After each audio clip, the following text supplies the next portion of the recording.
Видання «The Telegraph» нам повідомляє статтю з такою назвою «Іран обрав шлях самознищення». Давайте почуємо, про що саме йдеться. Іранський режим обрав шлях самогубства. Щоправда, для логічного завершення фатального і, ймовірно, незворотного курсу дій верховного лідера аятоли Хаменеї знадобиться деякий час. Але одне здається очевидним – іранська теократія увійшла в смертельну петлю. Тегеран зіткнеться або з крахом радянського зразка на тлі регіональної війни, яку він не може собі дозволити, або з кривавою зміною режиму. Безпосередньо атакувавши Ізраїль з його власної території, Іран розпочав битву на межі, в якій він не може перемогти, вважає The Telegraph. Ізраїль знає, що він не може дозволити собі залишити без відповіді іранський удар, зазначають аналітики. Він також знає, що Тегеран, можливо, незабаром з ядерною зброєю імовірно посилить скоординовані прояви агресії з боку Сирії на Сході та з боку Хезболи в Лівані на півночі. Сьогодні він може розраховувати на підтримку Америки в разі повномасштабної регіональної війни. Через кілька років цього може не статися. Іншими словами, Єрусалим навряд чи відступить, зазначають у виданні. Нагадаю, що вчора Іран заявляв, що попередив про напад на Ізраїль. США сказали, що це неправда. Турецькі, йорданські та іракські офіційні особи заявили в неділю, що Іран заздалегідь попередив про свою ракетну атаку на Ізраїль, але американські офіційні особи заявили, що Тегеран не попередив Вашингтон і що він мав на меті завдати значної шкоди. У суботу Іран запустив сотні безпілотників і ракет у відповідь на ймовірний удар Ізраїлю по території свого посольства в Сирії.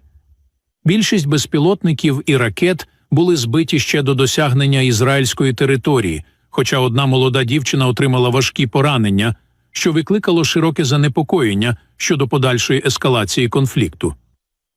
Міністр закордонних справ Ірану Хосейн Амір-Абдуллахян заявив у неділю, що Іран попередив сусідні країни і союзника Ізраїлю, Сполучені Штати, за 72 години про нанесення цих ударів.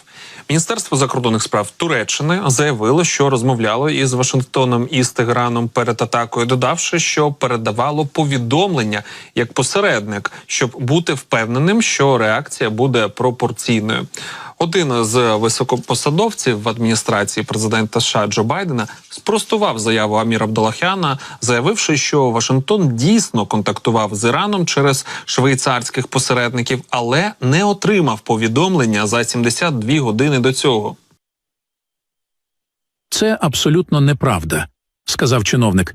«Вони не повідомляли і не давали жодних натяків на те, що це будуть цілі, тому евакуюйте їх».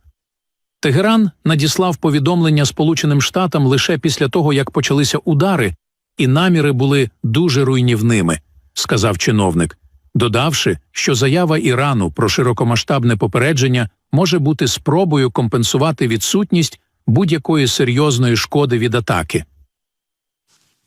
Цитую, «Ми отримали повідомлення від іранців через швейцарців, коли це все ще тривало. Це, по суті, означало, що після цього вони закінчили, але атака все ще тривала.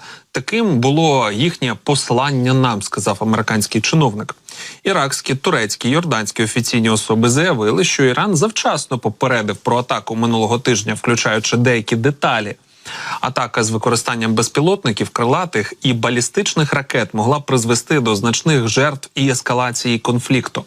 Американські офіційні особи заявили в п'ятницю і суботу, що вони очікують неминучої атаки і закликали Іран не допустити її, а Байден суворо заявив, що його єдиним посланням Тегерану було «не робіть цього, не треба».